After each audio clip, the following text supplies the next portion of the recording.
Hello, and welcome to Connecting You to You Radio, where we tune in to receive the messages of health and well being that are being broadcast from the soul.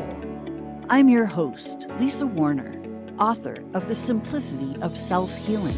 I show you how to heal your body naturally by combining your body's innate intelligence with the wisdom of your own soul, so that you can break through the mental programming of limiting beliefs that cause disease and make healing your body and changing your life simple.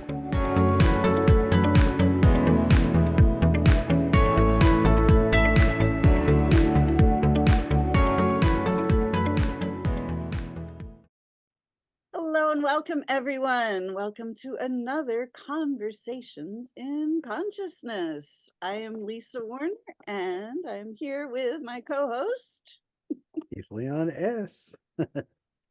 And we are here with the incomparable, beautiful, sweet, kind, talented Donna-Lisa Valencia.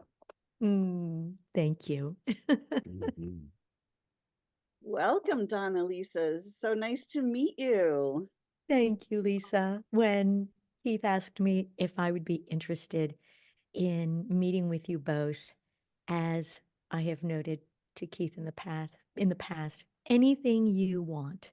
And if in fact you are tied into Keith, I already know you're one of God's little angels on this planet. So there we go.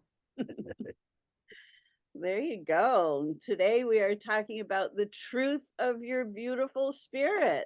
So, all about that very thing.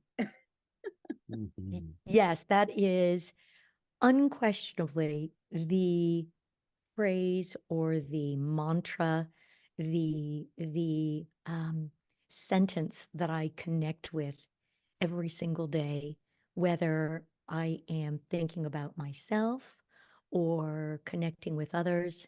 And always I am aware that when we connect to the truth of our beautiful spirits, no matter what we're going through, we can get through it. Just got to hold on to the hope and the knowing. But we are here in this physical form because we are these beautiful, divinely inspired, divinely created spirits that get to be here again. And Exactly. when did you figure that out? Like, how old were you when you got clear on that?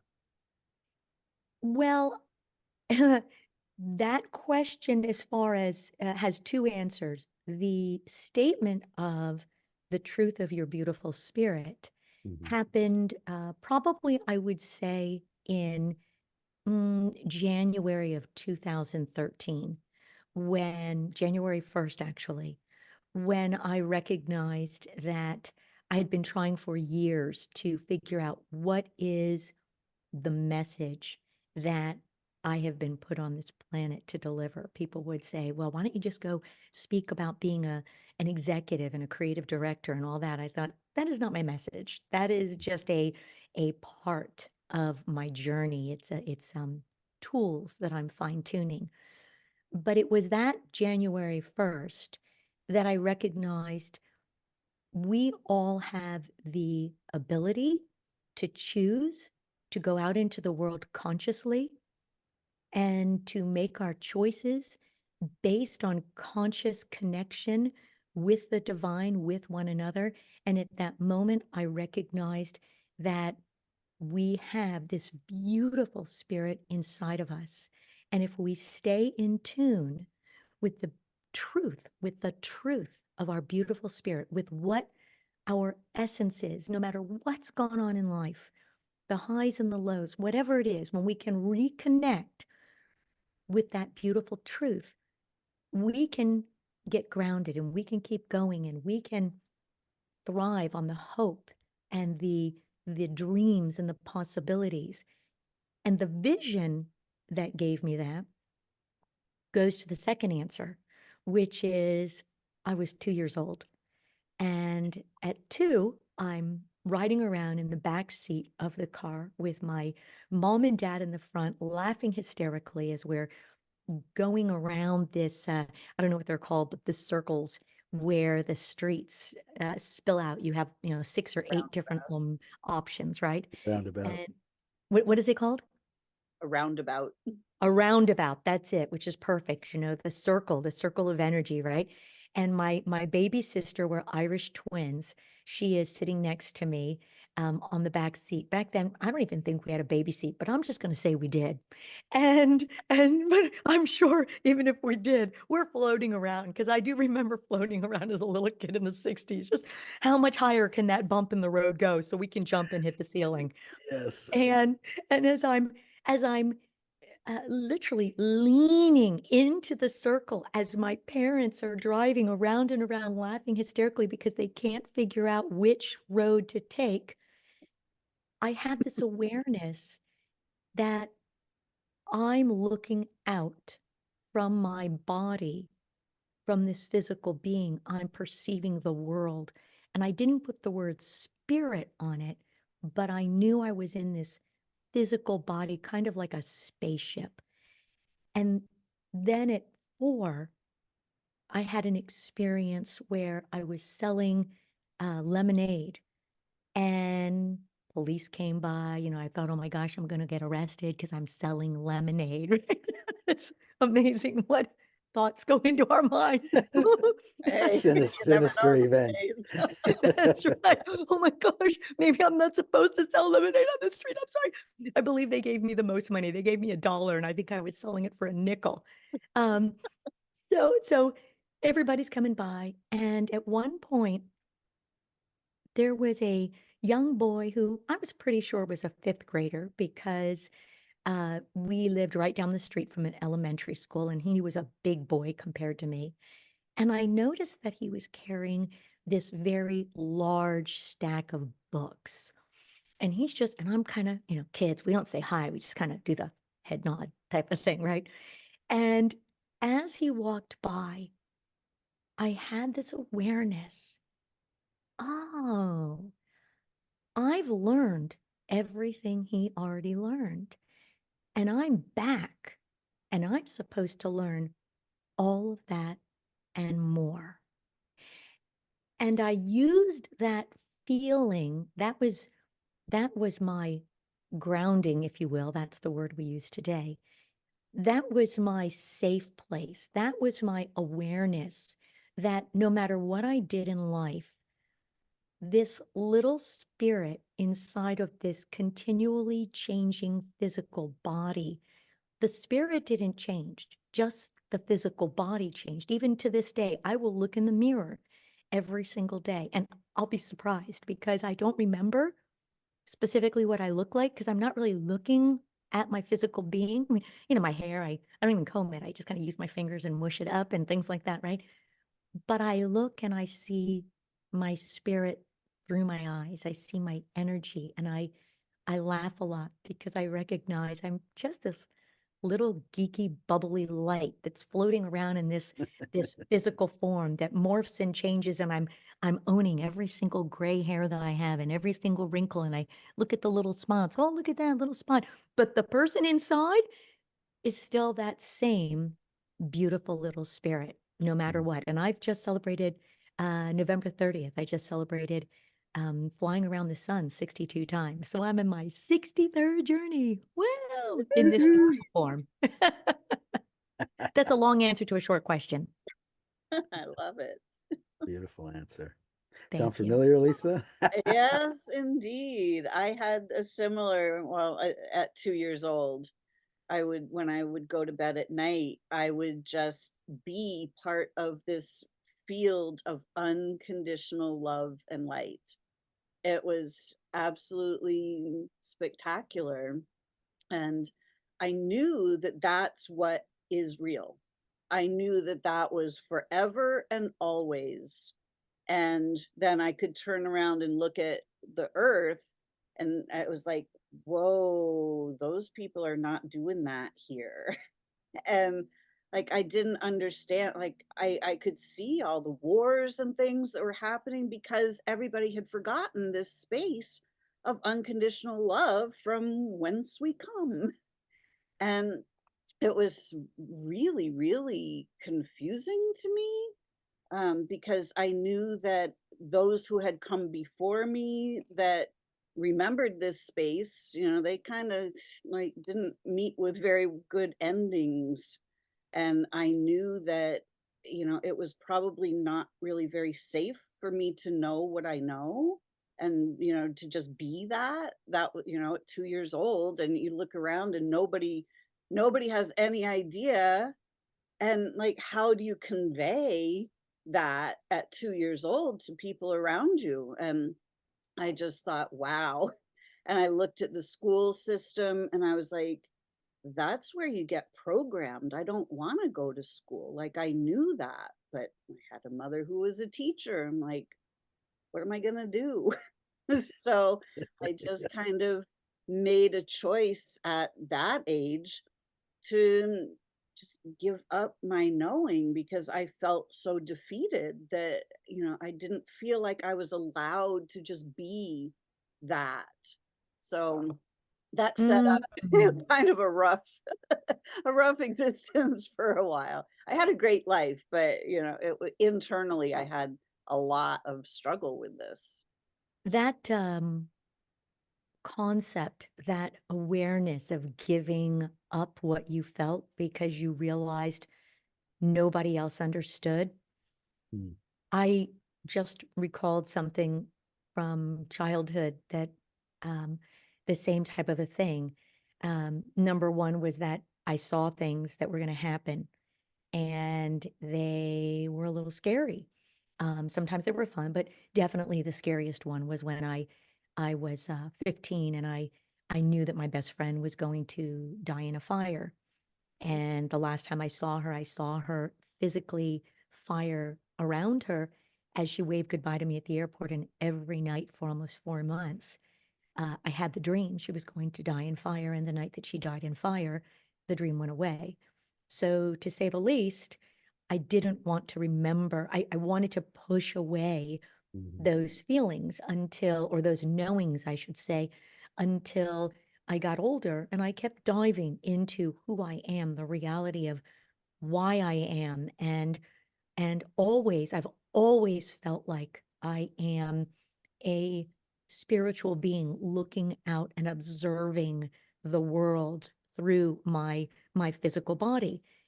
And admittedly, when the shift came that I was willing to accept and understand this knowing and started to learn we all have the ability, was when I walked into a club in Hollywood one night and it was a big opening, and they gave us tickets and they're doing a drawing.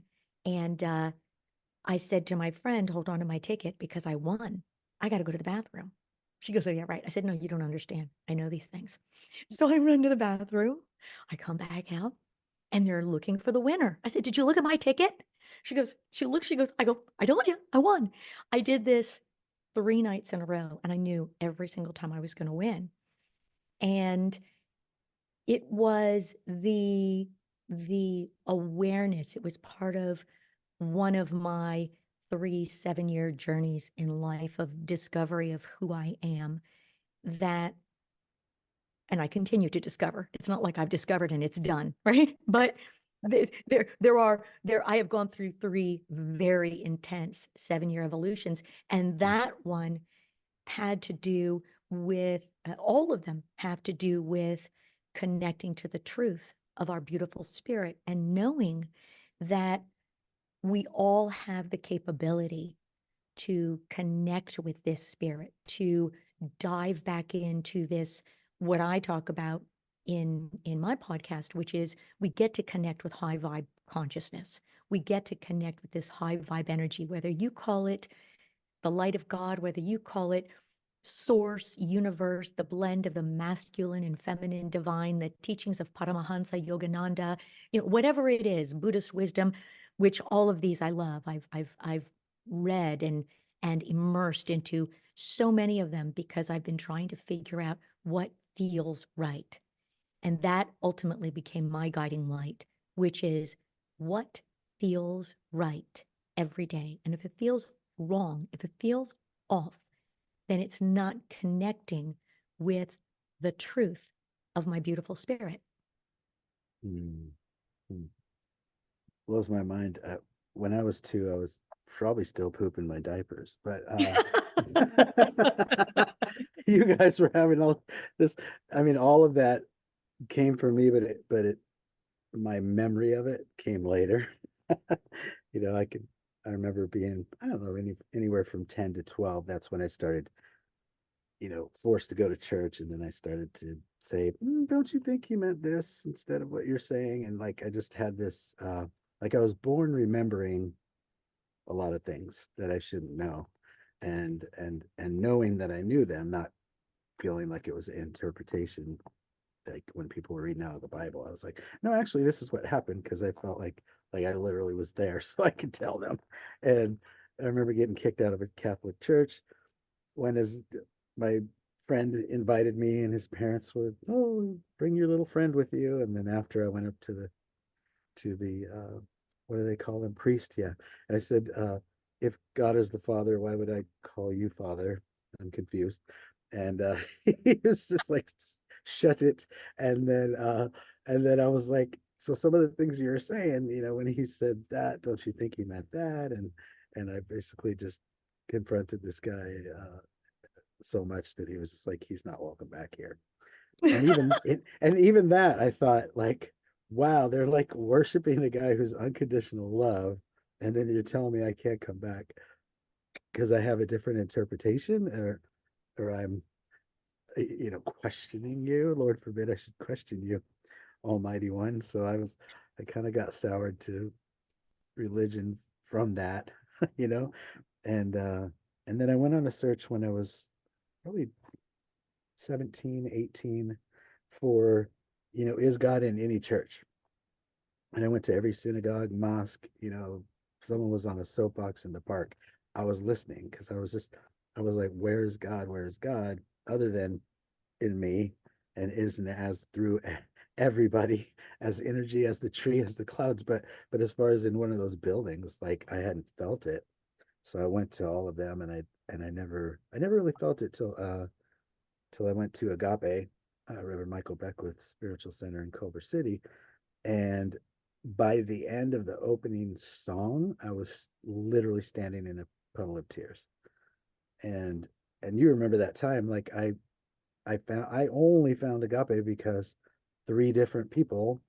I was in TV production, and that's how Donna-Lisa and I met. She was one of the producers that would come in and work at our facility, and I got to really see what unconditional love is in person through Donna-Lisa, and so she is everything she's talking about now, and certainly the title of this talk. But and like three different people were like, I went to this church and I heard the music and it reminded me of you. And by the third person, I was just like, and it was this guy, Sean. Remember Sean? He worked there for about a minute. The last guy you would even think would even be at a church, let alone think that I should go to it. And he was the third person. And I was like, let me guess, Agape? And he said, yeah. And I was like, ah, dang it. He goes, what? I go, I never say no to God 3 times. It's just like a rule I have. And so, so I went, and they had me by the end of the opening song standing in tears.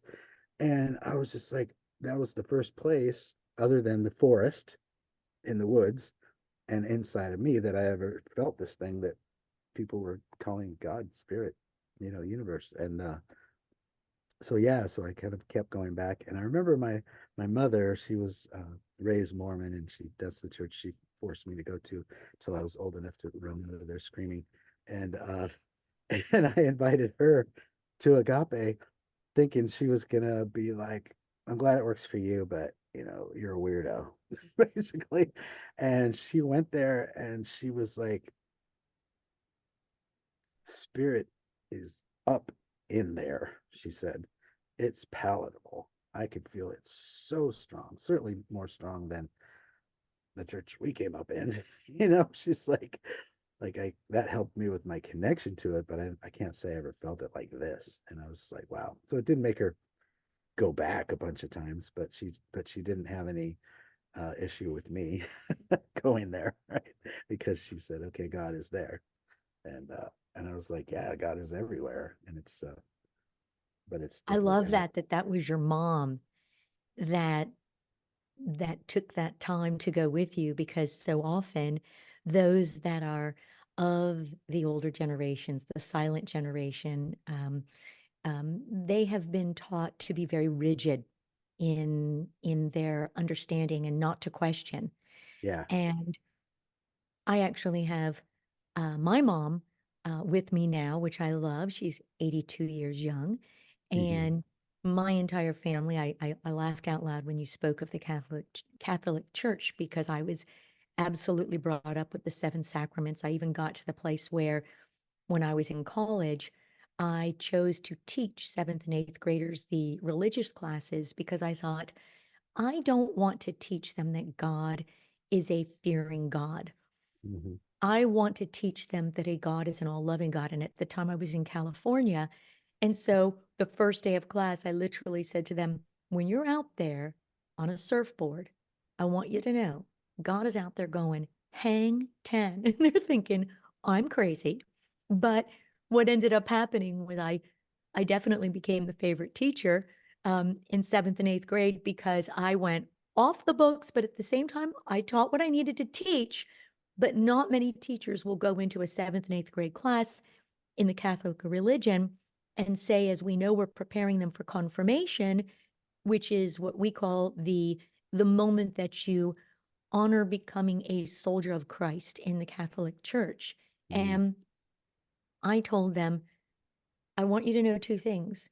Number one, I'm going to teach you what the Beatitudes are, the seven sacraments, all of the aspects that you need to know about the Catholic Church. But I don't want you to memorize them. I want you to feel them. I want you to understand them. That's it. And at the end of eighth grade, if you choose to not be confirmed, if you choose to not want to be what we call a soldier of Christ in the Catholic Church, that's okay. And you see all their jaws drop. And I said, the only thing I'm asking is that we're going to sit down with your parents and you're going to let us know why. Hmm. Because I'll be honest with you, I love what I'm doing. And I love this connection that I feel being here. And I Hmm. don't want you to be here if you don't love it. If Hmm. you don't feel it, then it's not right for you. I want you to find what's right for you. Well, to say the least, when you get confirmed, you pick a sponsor. I think I was a sponsor for 6 of the kids because I gave them a whole different way of looking at faith and church. And so I'm thinking about my mom, what you are sharing, Keith, and that she, in having come to me a dozen years ago and asking me to help guide her based on her own sadness and depression, and having Hmm. gotten to a point of obesity, things like that, I have been her coach and her guide and her mentor. And it's just so delightful what she has had the courage to do and walk with me as she's lost over, 150, 560 pounds. And she's no longer taking 16 of her 17 medications and no Hmm. longer depressed or anxious. And why? Because she was able to take her Catholic upbringing, which is always our grounding. I will never deny that I'm a Catholic. I love it. I love that I'm a part of the church from the place of connection to history, connection to understanding its purpose. But we have both, as my whole family, have been able to step out and look at it for its, as you say, Keith, its imperfection, Hmm. and to recognize that faith is so deeply tied to, again, the truth of our beautiful spirits. And that is what my mom has chosen to do. Even now, she came to me at what, 70? Most people are not willing to shift at 70. And especially in our society here in the United States, where we're told the older you get, the more you go downhill. No, I said by the time I'm 104, okay, I'll take a break for a day. I'll sit in a chair and rock, and then I'm going to get up and I'm going to keep going, right? I don't believe you get older and you get more decrepit and you get worse. The only reason you do is you choose to. Not that I say we don't have ailments and all, right? Yeah. But what is our light? What is our joy? It is again, the truth of the beautiful spirit. That's what's helped my mom to blend the Catholic doctrine. She grew up in the Catholic schooling. My father at one point wanted to be a priest. I mean, we're talking hardcore, right? All the way. Yeah. All the way. I wanted to be a nun. Let's be real. I was thinking, Sally Fields can fly. I'm going to figure this out and I'm going to learn to play guitar. That was it. I have to say, when I graduated UCLA, that was the first of my 7 career choices that I got off the list. The flying nun. Can you see me? But that's how deeply connected, how deeply I love the energy that I can't help but to refer to God, because I don't want to say I can't help it. That's what I choose to call the energy. I love calling this divine energy God because it creates a relationship for me. I speak aloud to God. I am continually thanking God for me, thanking God for the truth of this little beautiful geeky self that is always inside this physical body running around, for the evolution of what I see, and knowing that I got to come back. And I used to say, I'm going to do the best I can this lifetime so I don't have to come back. But I've actually changed that. I'm looking forward to coming back. Who knows what's going to happen? Lots of evolution. It's funny, that word God. I've helped a lot of people reframe that. There was on all of my CDs, there's always God songs, and the first CD I did with my music partner Eric, the woman who did the cover was, she said she was listening to the music while she was doing the cover because she wanted that inspiration. She came up with the most incredible cover, and then by the time I got there, she's like, "You have changed my life." And I was like, "What?" She goes, "I always had such a negative connotation with that word because it was so rigid and it was so only one way and the right way, and everything else is wrong. And but the God that you sing about is not that. It's universal. It's all love. It's encompassing everything and everyone and all that." And she's like, "So if that's what God is, I'm on board. So or at least I won't be triggered anymore when people say the word." And I was like, "Awesome." And she's like, that was my gift." And then she wouldn't let us pay her for doing the cover, and she went ahead and did like 3 in case we decided to do a second or a third album.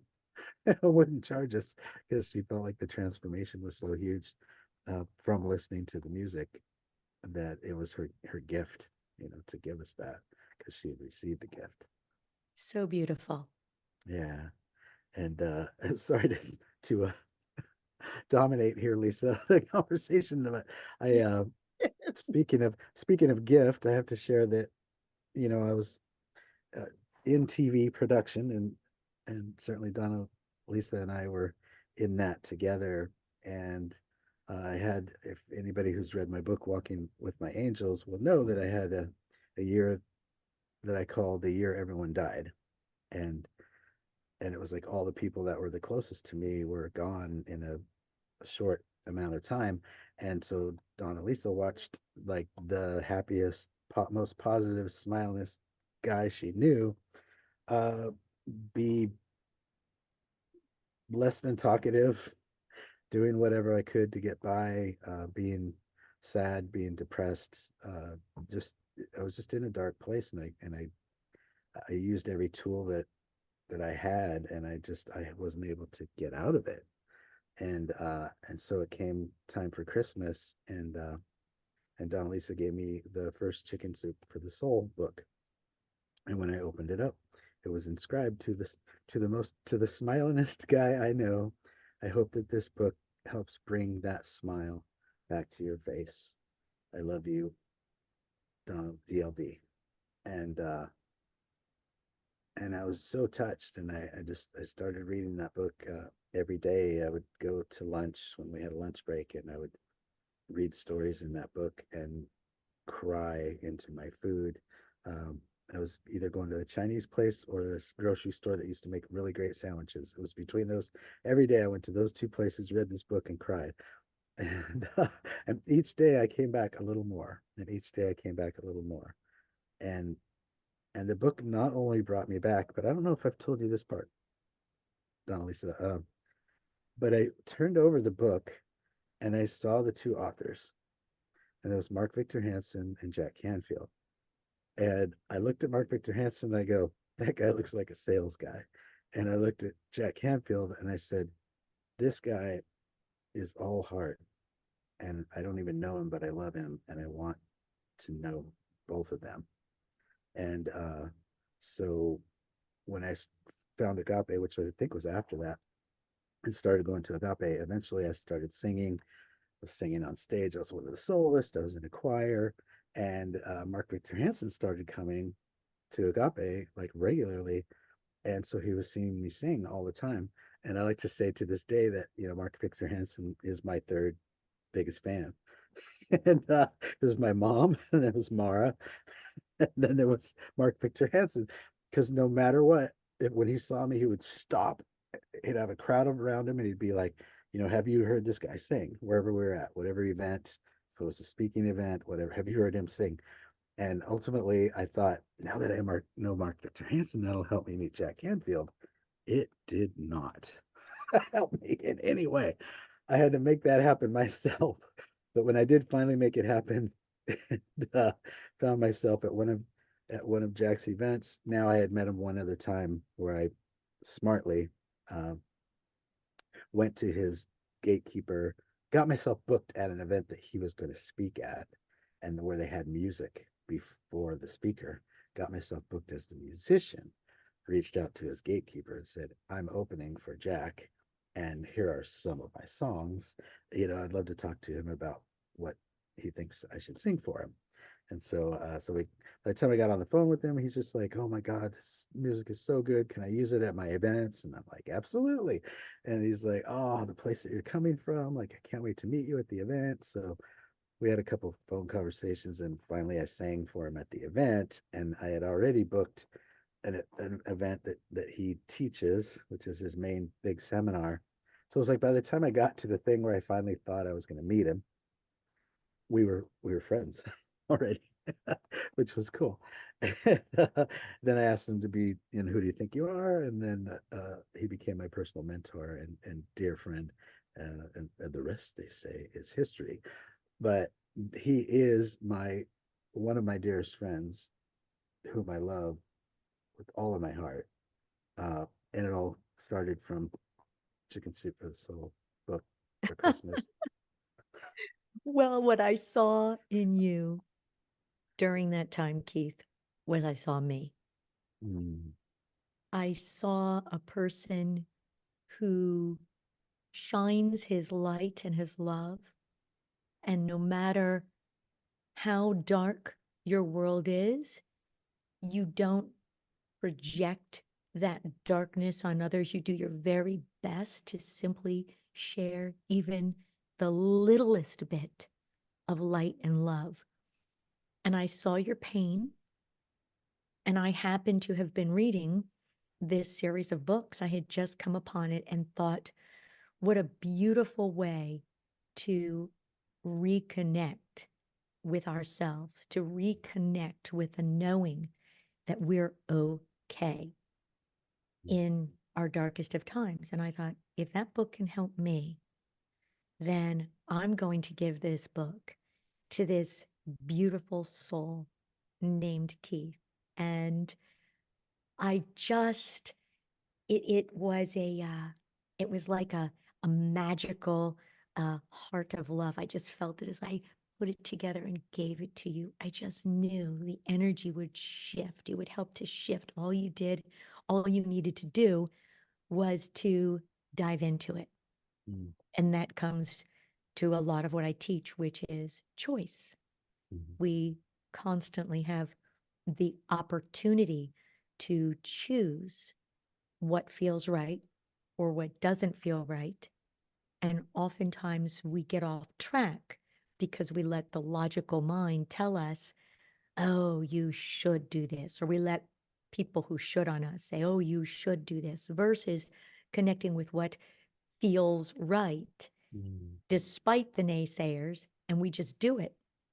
And so I figured as long as Keith opens this book and reads it, it will be just like planting a seed, and the seed flowers and one never knows what will come out of it. And I just hoped and prayed that it would be joy in the same way that I had been walking through some really difficult times, and I was able to find aspects of joy from their book. And I love that you are friends with them. That just is the best thing ever, because I think they are beautiful souls that they put these books together. Yeah. Yeah, it's incredible how one gesture can have such a ripple effect. You know, like Lisa said yes to doing a book series that I did, kind of based on that, called Navigating the Clickety Clack. What is it? How to live a peace-filled life in a seemingly toxic world. Yeah, and we met through that, right? And had a little bit of time together, and then I started doing that living workshop that I shared with you one time, called Dream Weaving. And when it was like, ooh, who do I want to spend time with and get to know better, right? That I don't get to spend enough time with. I reached out to her and told her about Dream Weaving, and she said yes.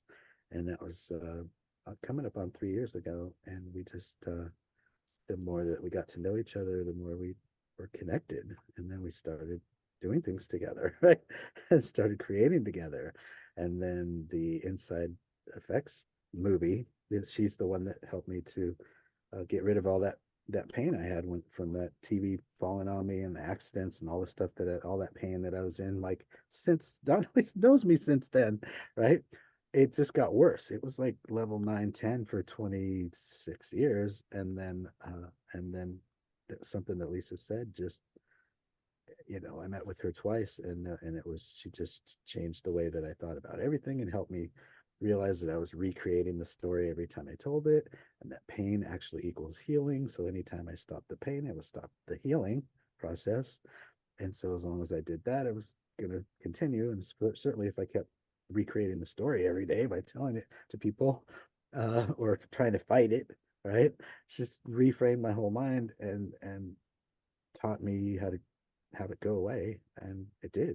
And so the Inside Effects, how the body heals itself movie is, I wanted to tell the world about her, and a friend of ours named Karen, who I had met with twice before I met with Lisa. And yeah, and so it was like, how can I tell the world about her? And that's how the idea for the film came. So it's a That's powerful. That is touch. powerful. What was it that you, Lisa, got you to that place of knowing? Well, well, because of all the things that I knew at 2 and then gave up my knowing, and then struggled through life because I wasn't being authentic to my knowing, got me into a place of just like a deep, dark hole of despair. And I found myself facing cancer. And I did not have any interest whatsoever in remission. I, I wanted it gone. Like, I wanted it gone from my entire reality, never to return again. And I didn't have any interest in, chemo or radiation or having body parts harvested or cut out. So I decided that this was my time to step into my mastery and learn how to become master of my own body. And so I decided, when I decided to become master of my own molecules, I started to sit in the question of, what do I need to know about this in order for it to change? And when the answer came in, it was like, hey, Lisa, your body's not being attacked by some killer disease. Your body's doing exactly what it's designed to do, given the input that you are providing. If you want to heal, you need to change the input that you're providing. I was providing, I'm not good enough, there's something wrong with me, I'm not okay, all of those. So I addressed the actual problem, which was all of the negative energy that I was housing in my physical structure. So during that time, I realized that everything that we've been told about pain and disease and, our body is not true. It's not actually true. So once I flipped it all around and realized, oh, if I just embrace this and learn to trust my body, then my body's going to do the thing and heal itself, because that's the divine design. So when Keith started to tell me about, his pain, I realized I had already learned about the 5 biological laws and, of German new medicine, which were discovered back in 1980, but hardly anybody knows about it because not allowed to talk about these things. So I realized that the pain is actually the body's healing process, because the healing process is a process of reconstruction. And anytime we do reconstruction of anything, there's dirt and there's noise and there's banging and hammering and and that's what's going on in our bodies, and our bodies are just reconstructing themselves. So if we learn to embrace the pain, then the body can move through the pain. But as soon as What a fear, beautiful, I'm sorry, I'm just thinking, what a beautiful analogy you just gave. That's gorgeous. I'm glad you like it. I mean, And it it's just works. like one thing is everything, right? It's like that fractal universe. So our bodies have these brilliant construction crews that live right inside. And the body is constantly responding to the input. So what goes in has to come out. If we are housing all of these negative trauma, the traumas and dramas of life, if we're holding them in, the body is going to go, hello, are you going to release this or not? Like, here's your opportunity. And it's never the body's fault. The body is never the problem. It's always the input that's going in. Exactly. Hmm. So, once he said that, I was like, all right, let's just change the input and then the output fixes itself. Oh my gosh, I am so delighted that you just shared that, Lisa. And the irony is, I didn't realize when we set up this time to record. Today is the 5th-year anniversary of my father's stepping out of physical form into spirit. Mm. And I remember at that time, yes, I had tears because I didn't get to physically hug him anymore. But I had evolved to a place of knowing that I would feel his spirit always, and he would forever be with me, and we would continue to connect in different forms. So today I say it is a celebration. It is a celebration that he is in this beautiful form. But I'm thinking about how he got to that place, and that was because he was diagnosed 5 years earlier with metastasized lung cancer. Mhm. And he was literally, and this goes where the thoughts are, Lisa, and this is where, again, we bring it back to the truth of our beautiful spirit. My father was absolutely, and is to this day, one of my greatest inspirations. Mm. He, not a perfect man, but definitely a man who reminded me always that we are special. We have been given the gift of this life. And he made me laugh, and he was brilliant, and all of those things that I treasure about him in human form. But at that moment, when he found out he had metastasized lung cancer, his thought shifted, because the way he found out was the doctor called him on the phone and said, I need you to know you have 3 to 6 months to live at most, so get your affairs in order and say goodbye to your family. I thought, what? And my father then called all of us. We're a very close family. And we had a conference call with us from around the United States. And he told us this. And the first thought I had, excuse the expression, but the first thought I had was cancer picked the wrong freaking chick to mess with. And I got on a plane from Tennessee and I flew back to California. My brother, one of my brothers at the time, there were 5 of us, and 2 of us at the time had moved away from the LA, Southern California area. He flew from Virginia Beach, both of us very immersed in holistic healing, understanding the human body from 2,000 years of teachings, right? And doing all we could to dive into that. appreciating Western medication, but understanding there is a balance. And so we worked with my dad. 8 months later, the oncologist looks at him and says, I have never in the history of being an oncologist seen metastasized lung cancer disappear. And I have a picture of my dad and me standing on the beach. My aunt, his sister, took it of us looking out at the ocean. And we had just found out. And he says to me, Don, right now we get to celebrate this moment, but I don't know what's going to happen as time goes on. He still had that fear. And Yeah. unfortunately, what happened was this oncologist literally retired within a few weeks of this happening. And one of the reasons he was able to embrace it with us is because he had been on the path of holistic healing with us, this oncologist, because his wife is very tied into Eastern philosophy. They were getting ready to go to the Orient to do more learning and wisdom accruing, right? So he retires. Next oncologist tells my dad, well, it may be gone, but it's going to come back. And if you don't take these medications, you will die. And my dad spent the next approximately 4 years taking medication that, you know, those little commercials and you see la la la la la la la, and then they have all the sayings underneath, and your entire body is going to implode. Yeah. Every single ailment that the medication he was taking, he got.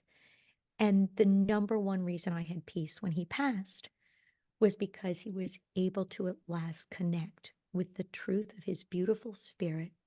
He was able to release the fear. He had peace, and I knew it. And he was able to move onward into spirit form and no longer be attached to the physical form that his thoughts had told him, you are not only going to suffer, you're going to suffer a lot.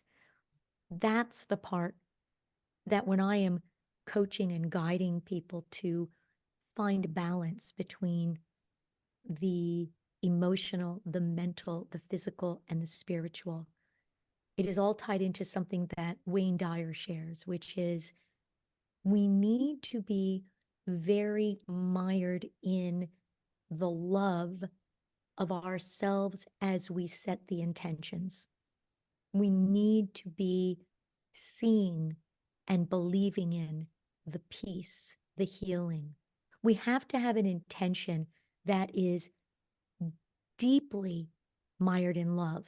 Because when we can connect with love of ourselves, love of others, love of this high vibe connection, as you said, Lisa, when you recognize that it's just our thoughts of fear that can tear us down, there is something so exciting in knowing we get the choice.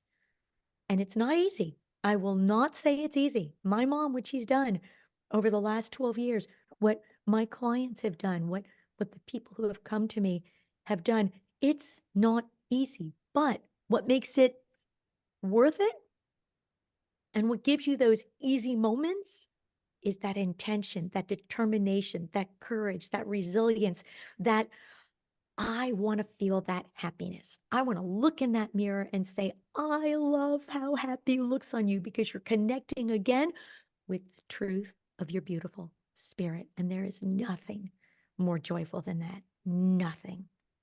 Exactly.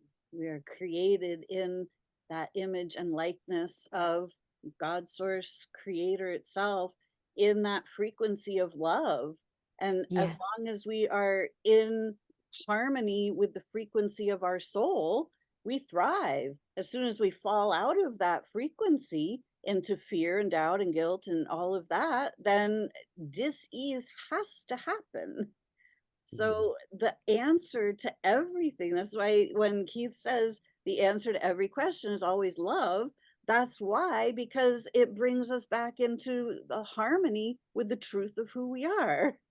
Yes. And it is releasing the shame and guilt that we put upon ourselves for not being able to always stay in that place, when we recognize that is part of our human experience, is we are supposed to ride the roller coaster of emotions.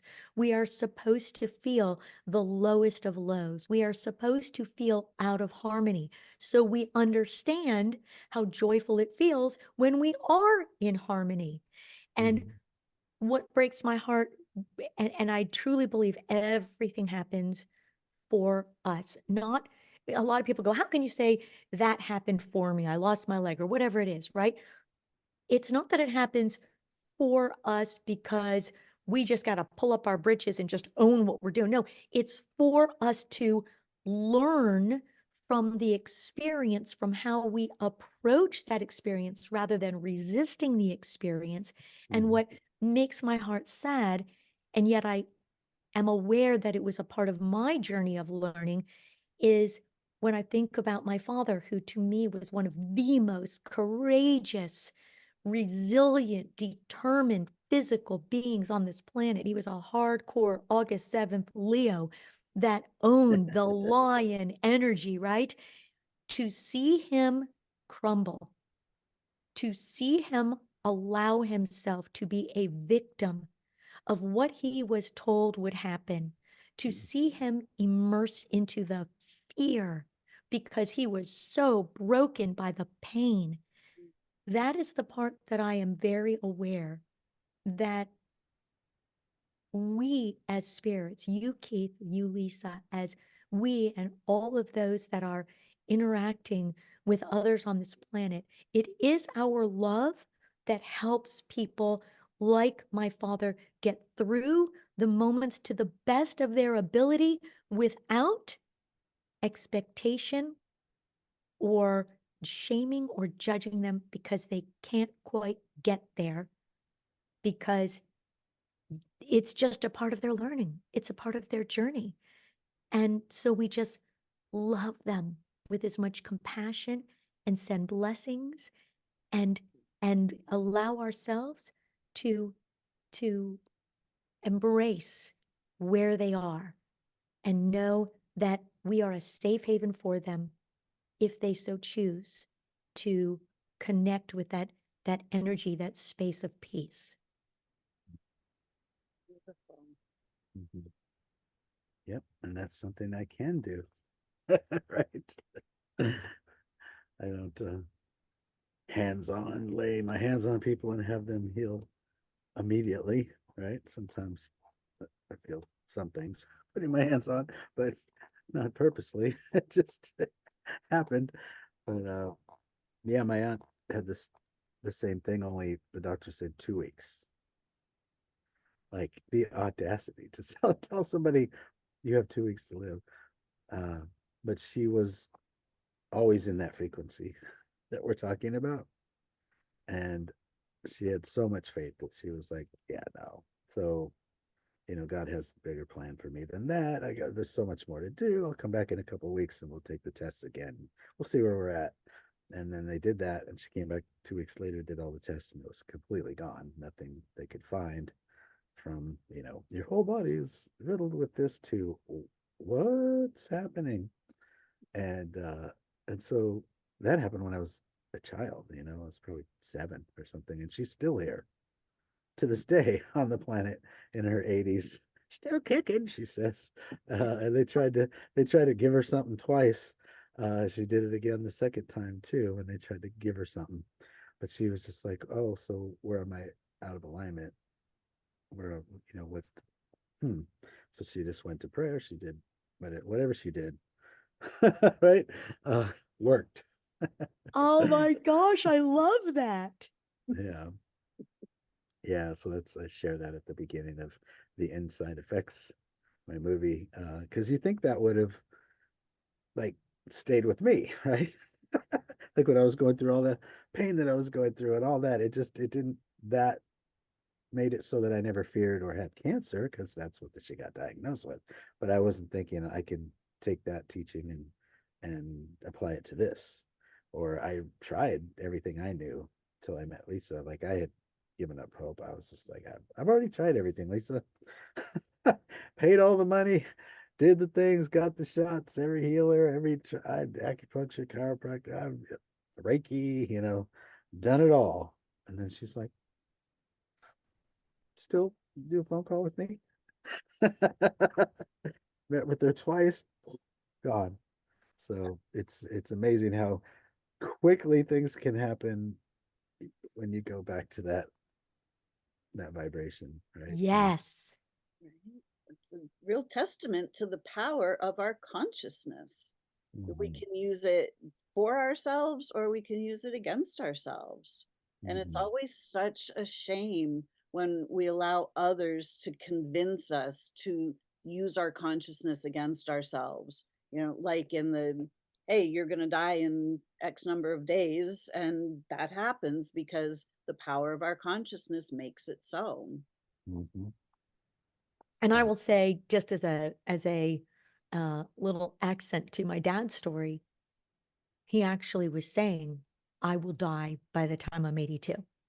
And so he died in his 82nd journey around the sun. mhm, And it truly is a prime example, as you're saying, Lisa, in the power of the conscious mind, the conscious thinking, and that first awareness that I had in January 1st of 2014 of putting that word conscious thinking. I remember I said to someone, this is what I want to teach. I want to teach conscious thinking. Well, back in 2014, if I had gone out there and said, hey, I'm teaching conscious thinking, they would have all had the same look as my family did. Huh? get Kind the of like, net. that's right. Kind of like when I told my family, actually, it's a funny story with my mom. I decided at the time I was dating a shaman. I was with her for close to 5 years. It was just a beautiful spiritual next step evolution of my life's journey. And Mm, everything, again, it happens for a reason. I could never have been with her before that moment. And when it was done, it was done. It was for the purpose of both of our evolutions and transformation. So part of being with her, she'd been brought up by two yogis. She's a yogi. She's always eaten plant-based. So basically she said, if you're going to be with me, that's great, but you got to eat plant-based. I'm like, okay, done. So here I am. I'm a Filipino. We grew up with like pig on the table, Christmas time, big old apple in the mouth. I'm just emphasizing we ate a lot of pork, a lot of meat. That's just what Filipinos do. We eat pork, we eat chicken, we eat a lot of fruit, a lot of yeah, sweets. yeah. So it's and our connection, actually, the official first date or first day of our union, myself with this shaman, was 10/11/12. Okay. And literally she saw a meteor going one direction and I saw a shooting star going another. So when I talk about stars aligning and divine energy, I mean, I've seen a lot of this stuff, right? So I am now, starting from 10/11/12, I'm not eating meat anymore. And it was kind of a running joke in the little office I was working in, because when you shift that in your body, you'll be in the middle of a meeting and you'll go, I'll be right back. And you go excuse yourself and you allow your intestines to do what they do. And then you come back. So that was October. By November 30th, my birthday, my boss, and it's in a little office in a house. And we were doing, marketing and care for seniors. And again, how paths happen. I would have never thought I would have been working with seniors. I did it for 6 months, stepping out of the entertainment industry, working with seniors, and who do I end up helping? My parents, right? So all of a sudden, my boss yells out that day on my birthday, "Hey, DL, you just got a box of meat for your birthday." I go, "No, I didn't." She goes, "Oh, yes, you did." So I go and look, and it's one of those boxes, those places that send out like lobster and Yeah. steak and everything, right? Like a $300 box, right? And they're all laughing, and I'm opening it, and I'm realizing the only thing that I can use in that box is the cutting board, the knife, and the The dessert ice. apples. That's it, right? So I've got $300 of lobster and fish and everything. And my mom calls me and she says, happy birthday. I'm like, hey, mom, thanks. She goes, so did you get my present? I go, oh, yeah. I go, it's really good, mom. She goes, I said, but I have a little something I forgot to tell you, because I couldn't tell my family that I don't eat meat, right? I said, I stopped eating meat. And you hear the silence on the other end of the phone. And from the perspective of a meat-eating family, her question was, "What do you eat?" And I What the remember what the animal would eat. exactly, "What do" and the thought, and so I'd go to the family get-togethers, and they would give me, like, lettuce. So, again, perspective. I don't know how I can't even remember why I brought us to that story, but Too funny. That's hilarious. oh my Oh, gosh, yes. So the God. truth of my beautiful little spirit is, I guess it's healing and all of the things that we choose to do. Oh, the conscious living, right? And I consciously chose I'm going to do this because I was very aware in being plant-based. Not only was it because she had asked me, my partner, to no longer eat the meat, but also because I learned that was a part of my next evolution of connecting with the healing aspect of the human body and understanding how powerful alkaline cells are, how powerful the greens are, how important it is not to put all of those products into your body. And that's an entirely Yeah. other That's a podcast. whole But other Diatribe. conversation. that just goes Diatribe. on for days and days, right? Yeah. Yeah. I like to say diatribe. Exactly. If we started talking about that, we would just not get off this podcast. That's right. That's right. We'll That's have to right. have you back and we'll have another conversation about that. Exactly. I'd love that. Yeah. Yeah. Oh my gosh, this has been such a beautiful conversation. So Oh, lovely meeting you. thank you, Mhm. Lisa. You as well. Keith, I just adore you. And when he sent me the message, I will acknowledge doing my own podcast now. And I've had Keith on as a guest, and I would love to at some point bring you both in. And when he invited me, this is the first podcast that I have been invited to be a part of. And I can just feel that domino effect, that trickle effect. And what I love about it is that we we connect with those who are in that vibe with us, who are connected to that high vibe energy. And the more that we can stay connected and share the messages of things such as connecting to the truth of your beautiful spirit. Imagine a world that our children are brought up to believe this instead of being told when we are younger that God is a vengeful God, that if you if you don't I can't say vengeful, but that God will put you in a place called hell and you will burn for who knows how long, or even a purgatory. Imagine us teaching our children that God is an all loving God and that we are beautiful spirits and that we're going to make mistakes no matter what. And that is part of our evolution. And we release the shame and the guilt and the judgment. And we teach our children to love themselves for whom they are and to know that they are an integral part of this cycle of life and that we are all here for a reason and that's it. We're just here to enjoy life and to love ourselves and love one another and play. And we all reconnect with that energy that, like my children had, I will never forget that energy. I live on that energy. I hold it in with me in those very, very difficult times when life is tough. I remember them looking at flowers and, and looking at the world and having the perspective that everything is filled with magic. And, and whatever happens in this moment, it's done. And then we go on to the next moment. It's done. And then we go on to the next moment. There is something so beautiful about that. And that is where we connect to the truest essence of our beautiful spirit. When we are able to not condemn ourselves, not feel that there is this energy that is damning us. No, there is no energy damning us. There is an energy encouraging us, guiding us, lifting us up. This world is filled with what I love. Squire Rashnell wrote in his book series, When God Winks. We are so reminded throughout the day that an energy beyond words, that again, I call God, is there with us, helping us, guiding us every step of the day. Mm. Yes. So Yes. beautiful. Well, thank you so much for joining us today on Conversations in Consciousness. And thank you, Lisa, for being the beautiful bright light that you are. It's always, always great to be in your presence. And thank you to all of you who joined us. And we will see you next time on Conversations in Consciousness. Thank you Love all you. so much. Thank you so Thank much, you. Donna-Lisa. Oh gosh, thank you. Namaste. I honor both of your beautiful spirits as I honor mine. Mwah. Namaste. Thanks for listening to this episode of Connecting You to You Radio.